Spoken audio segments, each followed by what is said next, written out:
All right, you guys ready for a spicy take? I think anybody who defends people that engage in open Nazism or white supremacist takes or any of that far right-wing nonsense, defending their rights to express themselves that way, I think anybody who does that is a fucking cuck, to be perfectly honest.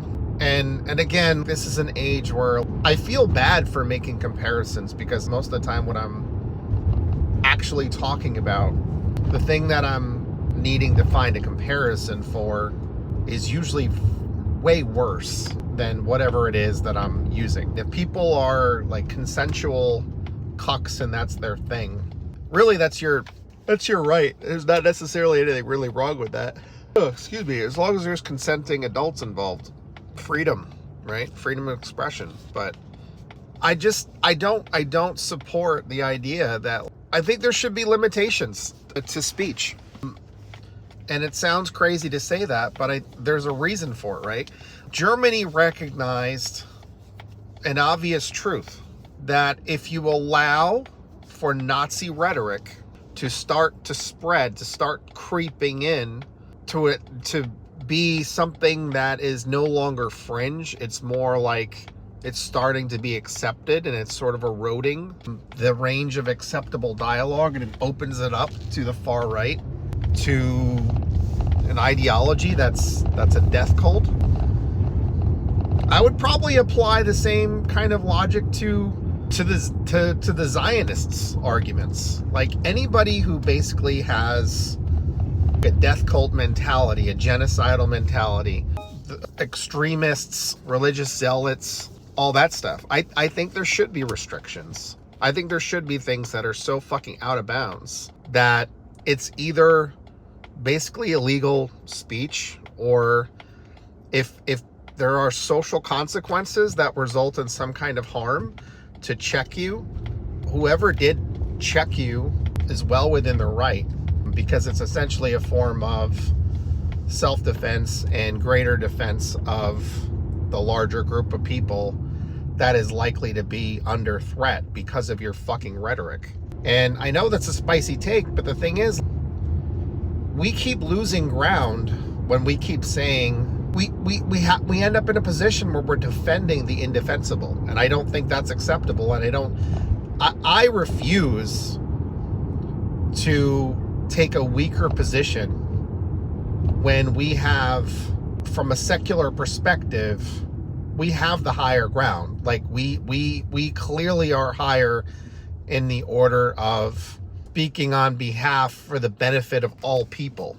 The suppression is happening to the people that want to do damage, and we're not hurting them. We're responding to them because they are in the death cult. They're the people that do not fit in the rest of society because of their hateful views, because of weaponized ignorance, weaponized irrational hatred, irrational fear, and a belief that it's like a supremacist belief. Nobody has a right to an ethno-state. Nobody. Fucking nobody. And anybody who has some kind of biblical justification, Zionists are fucking nuts, man. They really are. It's not a reasonable argument whatsoever to say that the Jewish people have to have a homeland. Look around the world, man. Like, the United States, virtually every country, it's not one fucking ethnicity that's there. People move about the world. People are perfectly capable of interacting with people from other cultures, of other, like, we're all one people. We're all one people. We are all from, like, you know, they say, like, if you trace everything all the way back, like, we all started in Africa, basically, what is now Africa. That's where we come from. That's our origin story. That's where mankind started. So to say that, like, you have to have the same type of people around you, that's a you problem. You're broken. You need fucking help. Like, you have not been in contexts where your stupid ideas were challenged, where you had to confront the bullshit. so you could unlearn the stupid bullshit that you believe, because it's not true. And again, like, I wish we lived in a world where the boundaries for speech were reasonable. Like, we can have a fucking debate about things that, as long as they're like, what we're talking about is not an existential threat to other people. If we're having a safe conversation that's not a threat to anybody else, that's fucking fine. But for the people that are making the case, that's totally biased, it's totally prejudiced, and it is rooted in bullshit, like rooted in pseudoscience, rooted in race science, rooted in in eugenics. Like, these are long dead, debunked ideas. We got anti-science morons, anti-enlightenment ideas. Like, we have come a better possibility for people all around the world. We have the capacity to make the world a much better place, and we still have to contend with complete sociopaths that are broken, and they refuse to go through the process that isn't all that difficult in most cases of being better people. And that's what I'm talking about. And I know it's a spicy take, but I see the consequences of giving ground to these people. And I don't think we should give an inch to people that have disgusting, immoral, horrid, atrocious ideas that should be outside the bounds. That shit is beyond the pale. I really need to look up the origin for, like, beyond the pale, because I know it's used a lot. I've used it, but I'd rather not use expressions. Like, I think I know what it means. Anyway, I don't think that should be a controversial opinion, but if you're challenged by what I just said, please engage with me on this, because we are in big trouble all over the world right now because of far right-wing people, in particular, very wealthy people. Very wealthy people tend to lean towards authoritarianism, because at a certain point, the natural enemy of the very wealthy people is everybody who suffers because of them. And that's on them. Like, it certainly does not need to be the case that they're suffering in a world that has so much to offer all of us. If we worked collectively, we could have a better world. We could have a better society. But unfortunately, a handful of very wealthy sociopaths and psychopaths that are broken cannot figure out how to unfuck themselves, and they're never satisfied. They have to get more and more and more and more. And I think we need to fix them by taxing the shit out of their wealth and having a collective global tax policy where there's no opportunities at all to dodge taxes, to have no tax havens, no tax shelters whatsoever. You want to be a global citizen, you got to be a good citizen. You got to be contributing to society. Like, to be honest with you, like, I think anybody who's going to be in the C-suite, like executive suite, I think they should have to spend a minimum of, 30, 40 hours a week working at different roles in their company for at least a week or two per month. I think they should have to be on the floor. I think they should have to be, like, they should have to know what it's like to do those jobs and to do those roles and work alongside the people in those companies. I think they should be on the ground, and I think they should also spend time living among the people that work for them, so they know what their lives are like. They should have to go through that experience. They should have to hear it. We need to end the separation, we can't have effectively like a caste system here. We have to end that. We can't have a political elite. We cannot have a rich elite class of people. We can't have people that live outside the system that the rest of us have to live and breathe through.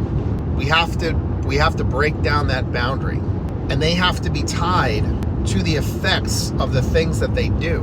So like, you know, if a CEO is going to consider laying off 10,000 workers, there needs to be some kind of equivalent of, they're going to have to take a major shortfall when they do that too. The whole C-suite, like I think the shareholders should probably take a hit too. Like there should be some kind of penalty to doing that kind of action to so many people especially without notice. Like if they need to, like my argument would be that if you're going to be laying a whole bunch of people off, you better, like, there should be probably like a 3-month process where it's like, listen, guys, things are not working out, and we're going to have to make some cutbacks, and we've already started with cutting executive salaries, no bonuses. We're not going to be taking a cut for the next 6 months. Like, whatever penalty workers going to have to suffer, the C-suite needs to suffer 3, 5, 8, 20 times worse. They think twice about making those decisions. And then if they're going to be cutting anything for the workers, they're going to have to suffer right along with them. And there should be like a pool or some kind of resource that they are paired with to make sure those people get to stay whole. There should be probably some kind of reserve account that is there, so workers have security for, let's say, 6 months worth of severance in case they don't find another job that's equivalent to the salary and benefits. There needs to be accountability. There needs to be planning. There needs to be an equalizing force so companies act more responsibly, and they're more considerate of their workforce. Maybe I'm crazy, but I think about these things because I want a better world for everybody, and I want it to be harder for businesses to make these cutthroat decisions all the time. And, I would say presidents that act out of hand should also have to suffer from some kind of consequence to the kind of shit they get up to. Like, especially the Republican Party. Like, I think they should be making reparations to everybody for the kind of shenanigans they've been up to for a long time, probably going back to the New Deal days, if not before. Like, when did we forget that the rich are the villains? Like, there used to be, like a lot more like political cartoons that spelled it out for everybody what was up. Like, the rich people are the ones that are holding you down. They are. The corporations are holding you down. They're the ones that control the working conditions. They're the ones who set the salary limits. They're the ones who decide whether or not you get a bonus or not, whether you get good benefits or not. They're the ones who took pensions away.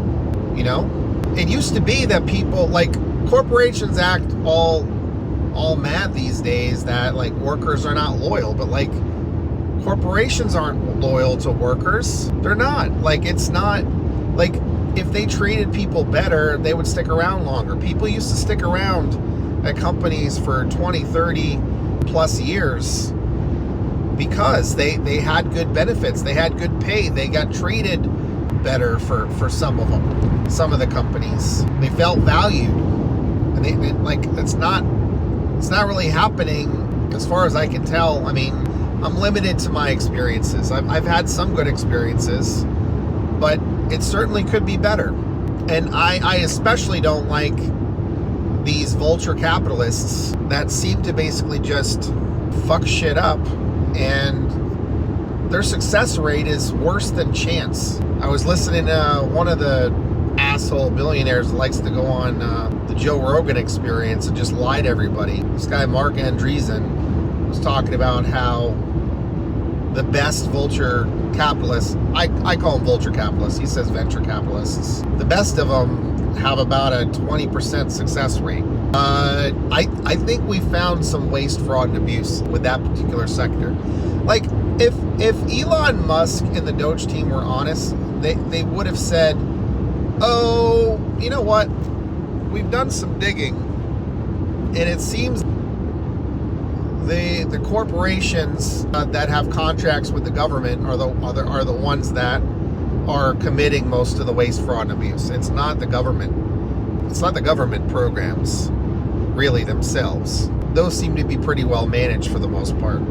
But that's not what happened. They just got a bunch of stuff that they don't, and stuff that was holding Elon Musk and his companies accountable. Anyway, jumping all over the place. You guys are probably used to my randomness. It's just how my brain works. Holler at me if you got the same thing going on, where you're like on one thing. I mean, it is related. All this shit's related. I'm talking about like the things that impact all of us, the economics of things. Anywho, that's my second video of the day. You guys take care of yourselves. Have a lovely weekend. If you're going to be getting out there to protest tomorrow, I think there's supposed to be a bunch of protests all around. Check out the 5051 movement protests and the hands off. I think, what's the other one? Indivisible is one. Yeah, there should be stuff going on. Check those out. I heard May 1st was pretty huge. Stay safe out there. Don't give cops any reason to arrest you, because they're more than happy to. Let's be peaceful. Let's be loud, but let's be peaceful. Try not to disrupt anything that would give us a bad name. We want to be orderly. And then if you see any agitators, make sure you get video and make sure you report them. You got to get those people out of our way. Keep an eye out for anything fishy. All right, cool. Love you guys. Take care of yourselves. Solidarity. No one is alone when we all move as one. Let's be one movement. One movement. Collectively, we are strong. We are strong. We are a fascist worst fucking nightmare. When we are peaceful, when we are on point with our messages, when we are on point with our tactics, we have diversity of tactics. They don't know how to go after us. They're in fucking trouble. So let's go make good trouble. Take care. Bye.